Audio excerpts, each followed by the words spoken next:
All right, I want to turn to a question from the audience as I look at the time where it's coming from. This question is from Mellie in Newport. We're going to start with Mr. Hanos on this one. What is your position on charter schools? My position on charter schools is probably clear just from the position that I sit. I do not support them right now. I think that there's only so much money that can be passed around our educational system. And the reason I ran for school committee was to demand more out of our public education, because every child has the opportunity to go to a public school.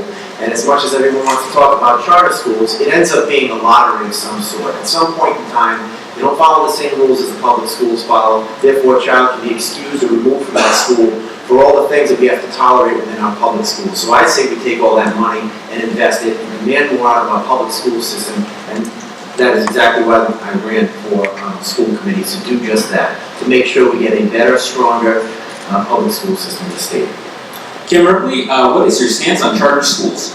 I'm not a large advocate of a public school system.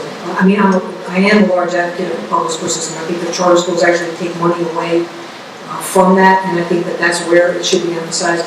If individuals want to send their children to a private school, I mean, I think personally, it hurts me to see that the Clooney School had to close. I didn't go to Clooney, but I was taught by the Sisters of St. Joseph, and the fact that we are losing population and children to attend these schools, but I think that taxpayer money should be well spent into a more robust public school system. I just want to make one point to Mr. Allen. I was on the governor's cabinet for 2015 as the acting director for Veterans Affairs, and I don't ever remember seeing you there. So I did work directly for the governor. All right, I'll give Mr. Allen 30 seconds to respond. I was there. Or 3, all right. Mr. Smith, what is your position on charter schools? This is something where it's not a neat answer and it's not a neat problem. I have, like I said, I have a son that's 23 and I have a daughter that's 5. My daughter's going into Pell Elementary School. All my kids were raised in public schools, but we have to get back to the reality that this education is about kids. It's about kids and good teachers. You know, just 30 miles north of here, Massachusetts is #1 in education. We're 33rd. There's something wrong here. And the reason why Massachusetts is excelling is because they have opened up to the idea that it's not all about unions, and it's about the kids. For example, they embrace charter schools and magnet schools throughout their state and public schools. They're #1 in education, and I think that's a good example of a state we need to follow, just right up the road. Mr. Allen, your position on charter schools? I tend to agree with the American Federation of Teachers with their position. They are very much in favor of district charters. But I think the point of charter schools is for innovation and education. The point is to create innovation and education, and I truly believe that we are already doing that here as a community. When I worked in the governor's office, I was very pleased to work on the PTEC initiative, which Rogers High School is now benefiting from. That is a great example of innovation and education.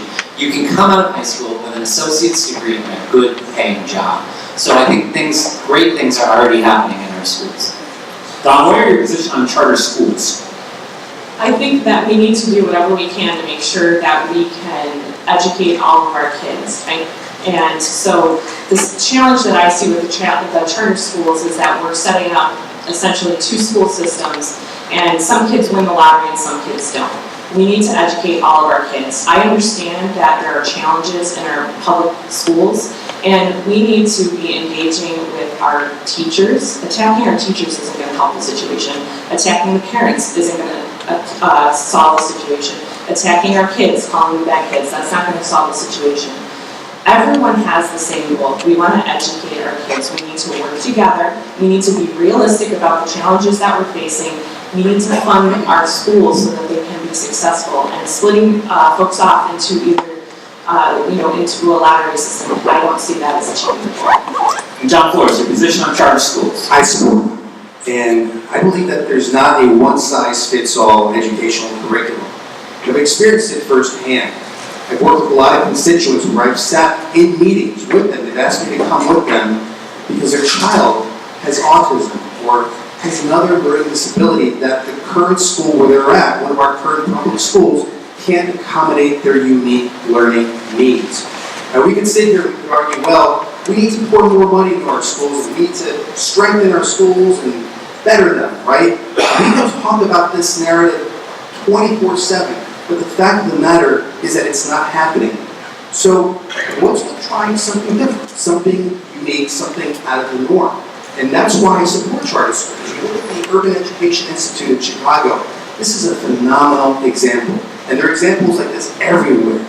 LA, Compton, and Harlem, where you have charter schools that basically, yes, under a lottery circumstance, take individual children at a young age and they really reinforce and project the concept that they are going to go to college. And at the Urban Education Institute in Chicago, for instance, guess what the college admission rate is for these children that typically come from impoverished circumstances? It's 100%. So why can't we be creative and try new things and also simultaneously empower our public schools? We can do both. The two are not mutually exclusive. Thank you. Thanks. Continuing with